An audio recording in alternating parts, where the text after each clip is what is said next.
अगर असली कृष्ण का भक्त है ना, तो परिवार के लिए सब कुछ करने के बाद भी खुश रहे और गाली सुनने को तैयार है।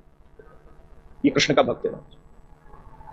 ये जिंदगी भर सब परिवार के लिए करने को तैयार है। न ब्रज को छोड़ा, न मथुरा को छोड़ा, न द्वारिका को छोड़ा, सबको रातों रात नया शहर बना के बसा दिया। आप आनंद से यहां रहो, फिर भी उनको 1 मिनट नहीं लगा इस बात का दोष देने में कि हीरा तुम बचा।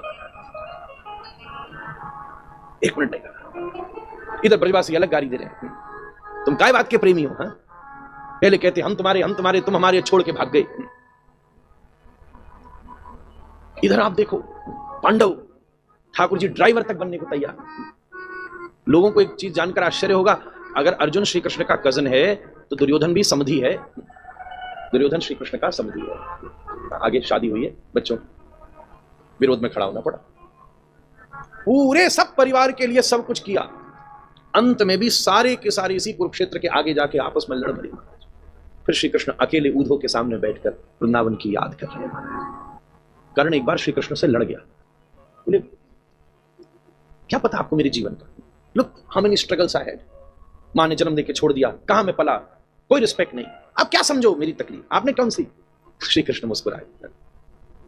जो व्यक्ति जन्म ले रहा हो, केवल इस सूचना की वजह से उसके 6 भाइयों को मारा गया, और जो जन्म से ही, जिसको जन्म ही इसलिए दिलाया जा रहा हो क्योंकि एक दिन उसका मामा उसे स्वयं मारे, और फिर उसके बाद में मां से अलग होकर ब्रज में, और वहां नित्य मामा के द्वारा भेजे गए असुरों के साथ युद्ध, और फिर उसके बाद में ब्रजवासी अपने लगने लगे, प्रेम हुआ तो मथुरा वालों ने बुला लिया, मथुरा में रहा तो फिर मामियों ने नहीं चैन लेने दिया, फिर उन्होंने आक्रमण शुरू कर दिया, फिर छोड़ के द्वारिका। अब द्वारिका बना तो ली, पर कर क्या रहा हूं, ड्राइवरी। गुण पकड़ना पड़ेगा। इसलिए तो इस पूरी दुनिया में सबसे ऑथेंटिक स्माइली राधा रमण जी की लगती है। ये तो कीचड़ में खेला हुआ कमल तो यही है। अपनी तो कई बार प्रोफेशनल लगती है, प्रेजेंटेशन वाली लगती है, वो तो ग्रीटिंग वाली लगती है। कई बार we have to smile as a greeting, isn't it? It's professional, you get paid for it sometime also. अभी हम फ्लाइट में जा रहे, सामने एयर होस्ट हो, वो हंस के आई इस बार, फिर बाद में कभी मौका मिले पास में बैठे तो बोले स्वामी जी जीवन में बड़ा दुख है, बोले अभी तो हंस रही थी, we get paid to smile. ये स्थिति समझिए।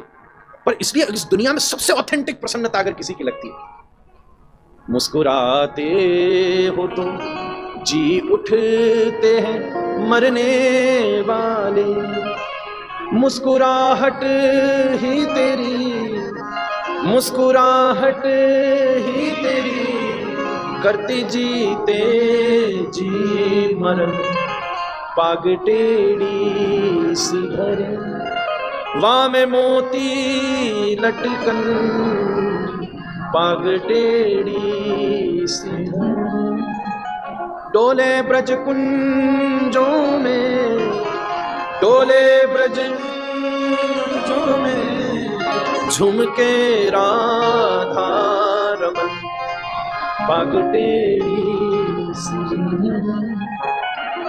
राम जी का गुण सीखना पड़ेगा। एवरीथिंग इज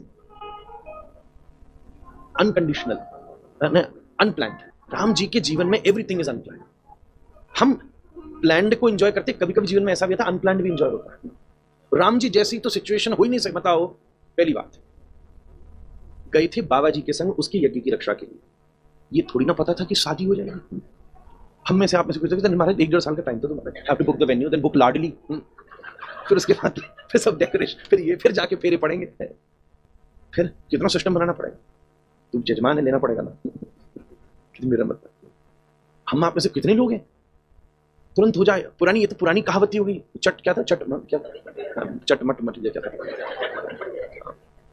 आपका ही हुआ होगा अजब, आजकल कोई करने को तैयार नहीं, और सच में हुआ तो राम जी का ही हुआ। ये कपड़े तक लेके नहीं गए थे यज्ञ की रक्षा के लिए, बाबा जी की सुरक्षा में हवन पर खड़े थे। पता चला कि यज्ञ हो रहा है, चलो वहां चलते। वहां पता चला कि धनुष टूट रहा है, बोले हम भी ट्राई कर लेते। वो टूट भी गया। अब मतलब आज तक ऐसी शादी नहीं हुई जब बारात का स्वागत ही खुद दूल्हे ने किया। राम जी तो खुद पहले पहुंचे हुए हैं, और दशरथ जी बाद में बेचारे बारात लेकर आए। चलो अब शादी तो हो गई, अब घर में आए, सर लेट्स नाउ थोड़ा फैमिली देखें क्या सिस्टम है, काम सब। तो इधर दूसरी मैया बोली जंगल चलिए। अब पत्नी भी गई, भाई भी गया।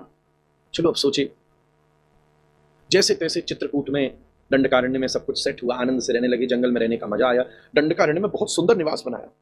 हमने वाल्मीकि रामायण में वर्णन किया, बाबा क्या हमारा वर्णन करते। सुंदर निवास बनाया और वहां खूब सुख से रहने लगे दोनों। तो घरवाली ले गया महाराज में, रावण ही हरण करके ले गया। अब पूरा सिस्टम ही वनवास का, कहां शांति के लिए गए थे, चक्कर में फंस गए युद्ध के मारे। अब भैया तुम ढूंढो, तुम ढूंढो, तुम ढूंढो, लंका तक पहुंचे। पत्नी आई, अयोध्या में वापस आए, अब राजा बने, सोचे अब ठीक होगा। तो फिर जनता ने हल्ला मचा दिया। तो वाल्मीकि जी के आश्रम में सीता जी रहे।